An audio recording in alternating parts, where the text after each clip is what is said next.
So I had a chance to talk to Adam, not just today, but in fact yesterday when I picked him up at the airport.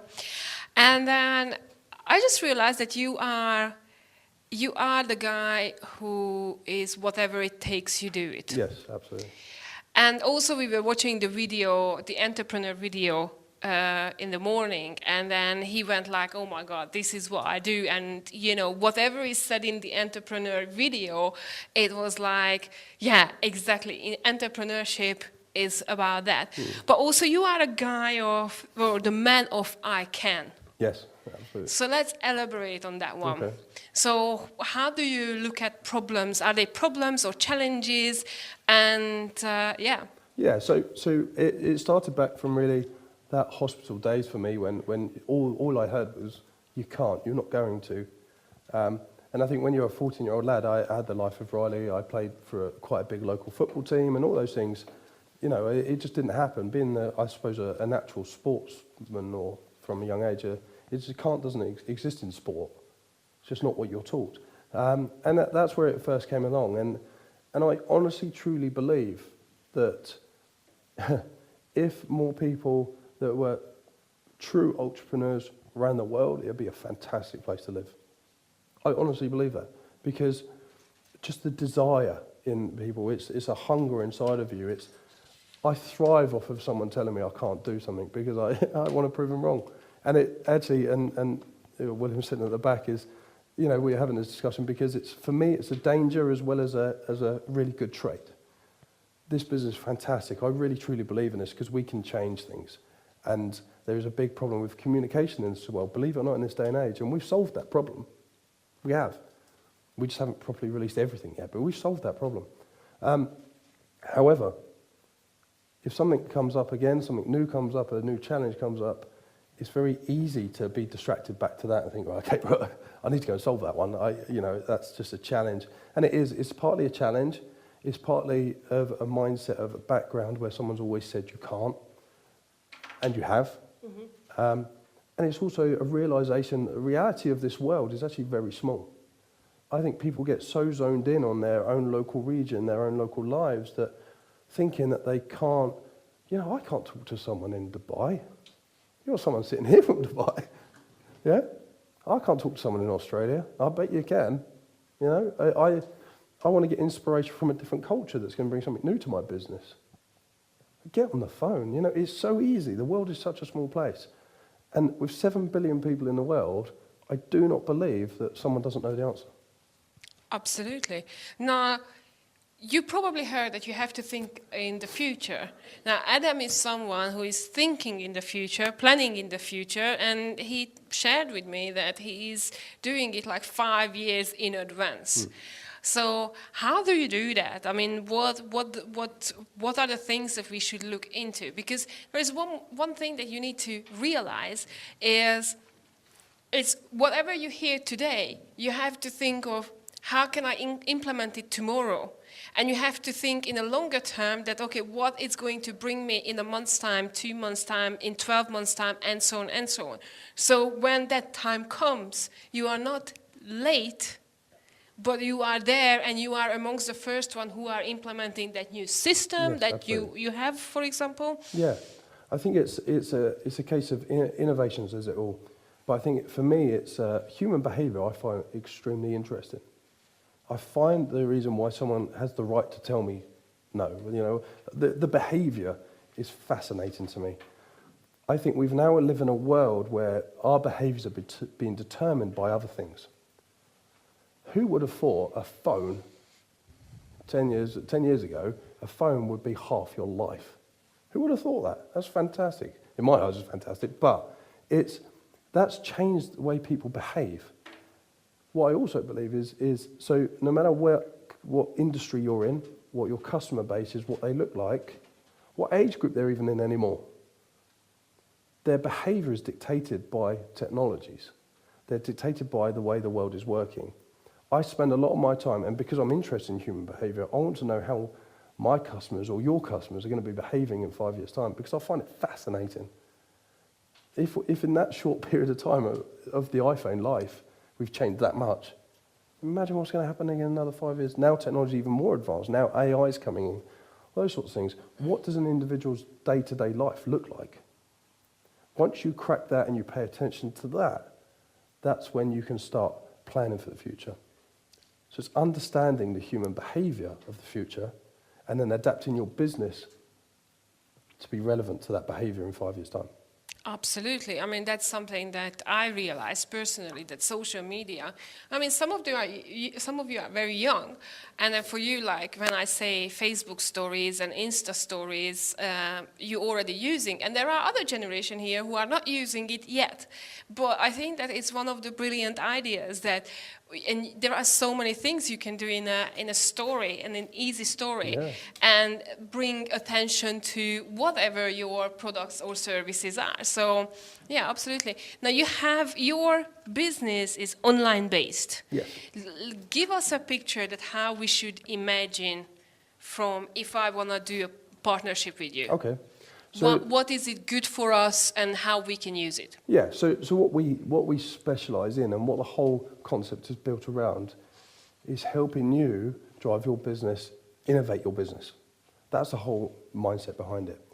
But what we've done is that the world in the future, no matter whether you're, I keep saying this, but no matter whether you're an accountant, a solicitor, whether you're in real estate, whether you're in the motor industry, the businesses will be evolved around online. That's basically the way it is.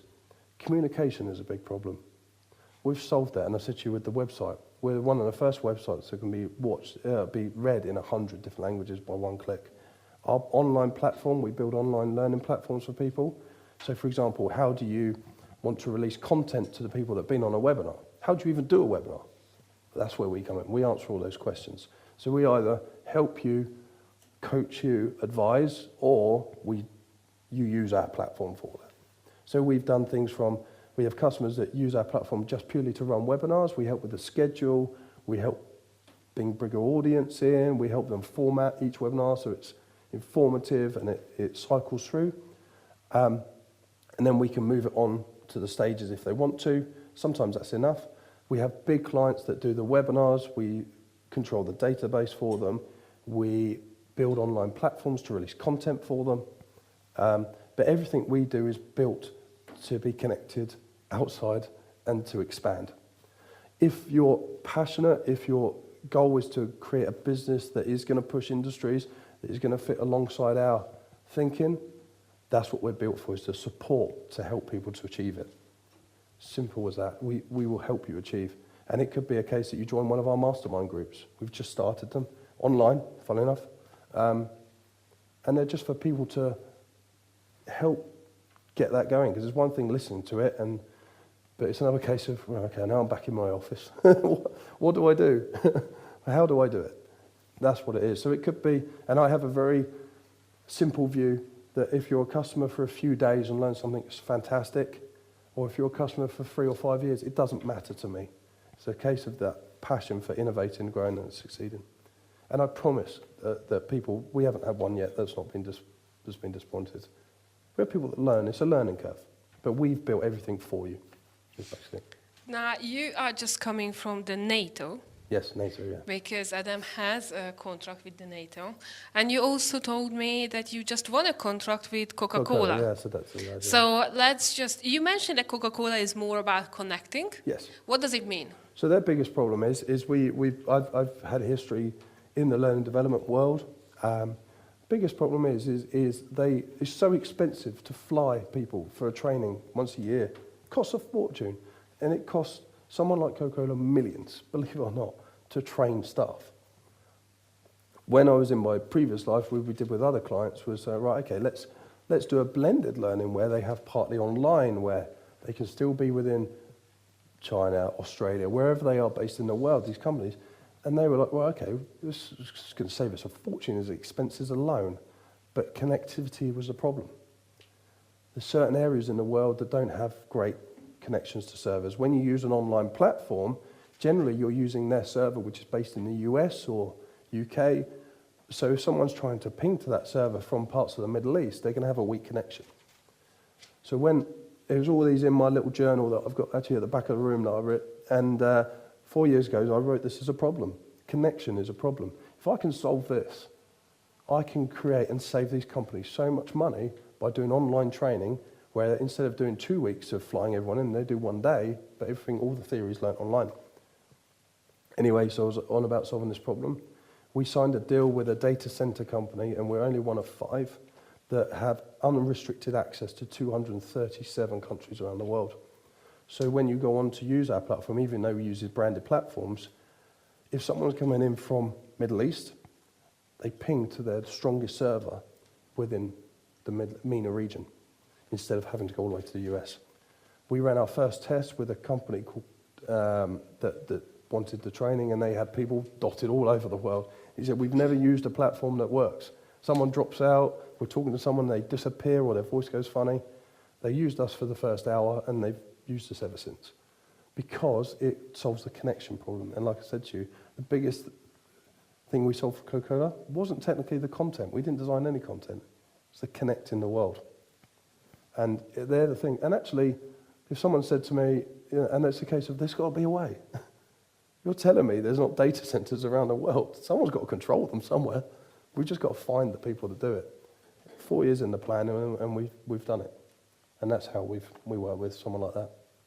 Awesome. Adam, thank you so much. No problem. Do you have any questions? Okay, how do you spread yourself across companies of different industries, like different businesses? For you, it's a company, but for me as a person, let's say I have interest in different industries, business interests in different industries. Mm-hmm. How would you arrange your life to do that? How do I arrange my life? That's answered by my wife, I think. She arranges my life, but it's. I think for me, it's time management. One of the downfalls I had earlier in my career, and if anyone wants to speak to me later, was time management was my biggest issue, and a bit like a bird getting attracted to birdseed. Another one going along, I was over there. Actually, it's splitting down to what can I actually manage. Everyone's capabilities are different. Doesn't mean you're better or worse than anybody else. I found my capabilities. Underneath the Revolution hat, we have 4 businesses, and we've structured those so we can touch base. But and even I have problems with them. But I know my capabilities, and I think it's the case of actually reflecting on yourself and going, actually, this isn't a bad thing. I can't manage 4. I can manage 2 and do a really great job. And the most important thing is flip it the other way and say, how do I manage my time so I can do a fantastic job? You're not going to change industries, and you're not going to go to the next heights of success if you're spreading yourself too thinly. And that's a big lesson I learned. And actually I found I'm quite happy with it now. People manage a lot more businesses than I do, and a lot more range, but I'm happy. And actually they're very, very successful now, because I found that if you could do 2, if you can do 6, fantastic. But it's a personal skill. Time management, it can be taught, but you need to be accepting in yourself what you can be successful at. Okay, there is another question here, I believe.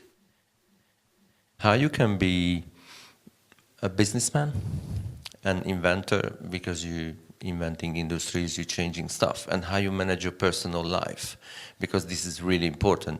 Yeah. I sleep 4 or 5 hours, but yeah, I'm fully energized. Yeah. And people think like, you crazy? Yeah. I said, yeah, no. I'm 5 minutes, I'm up, I'm 100%, and I go 20 hours days, no problem, in a row, 6, 7, no problems. So how you do it? What's your way? Because I want to learn from you. Yeah, for me it's, so I'm very similar to you, probably 5 hours. If I'm in bed before midnight, there's something wrong.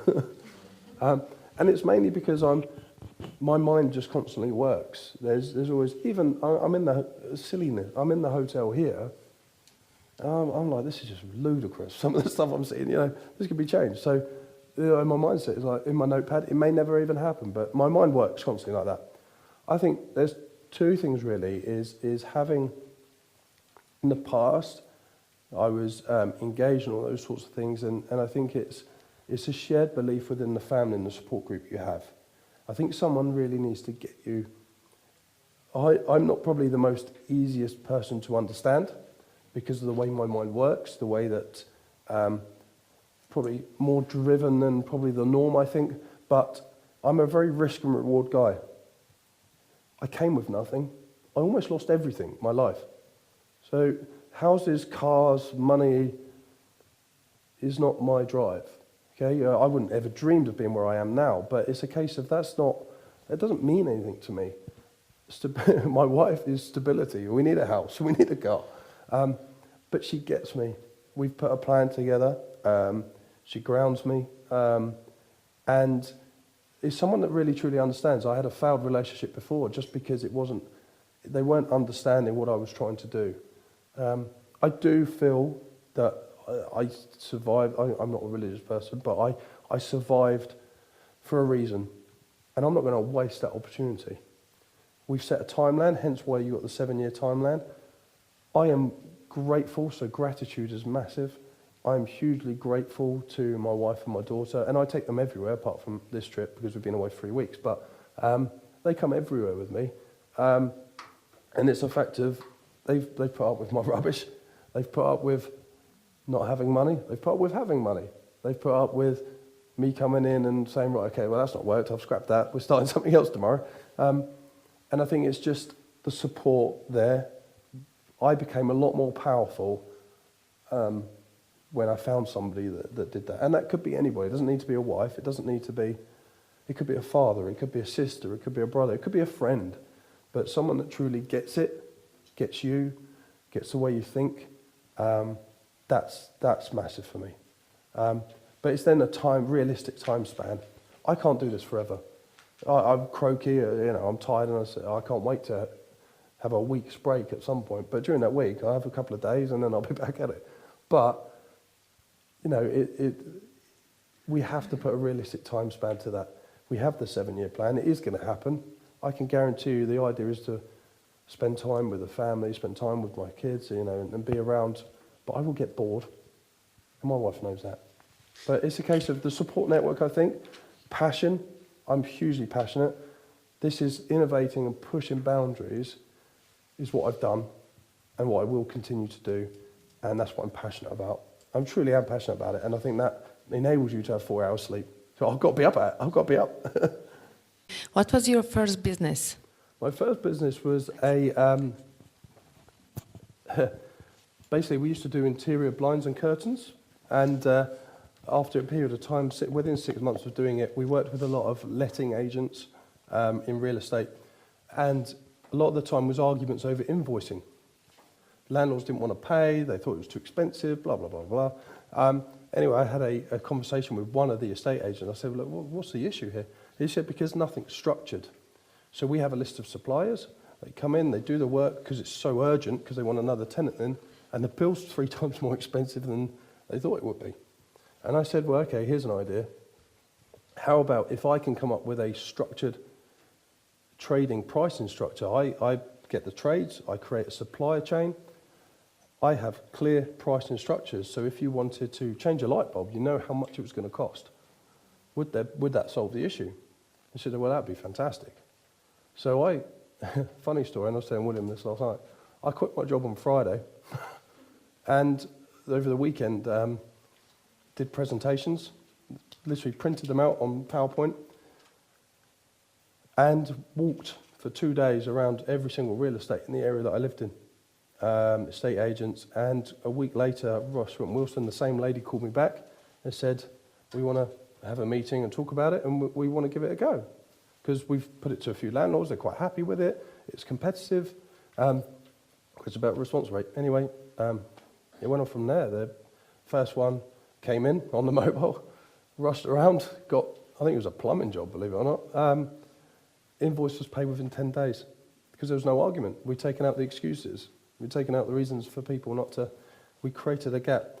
Rush Wilson then spread it across regionally, so instead of just the region I lived in, they put it all across the southeast of England within 6 months. It then moved on to Andrews. Once one started to come on board, the next one did. And that's the business that failed. Because it grew so quickly, I started it from, believe it or not, I started from about a £500 to £1,000 loan from my nan. I just didn't have the capital to pay for personal life. We had a mortgage, or all the adult responsibilities, but the money needed more business than I had. So the money was coming in, but it was going out as quick as it was coming in. And then obviously those things just take toll on you personally, and it was a massive learning curve. But that was the first business.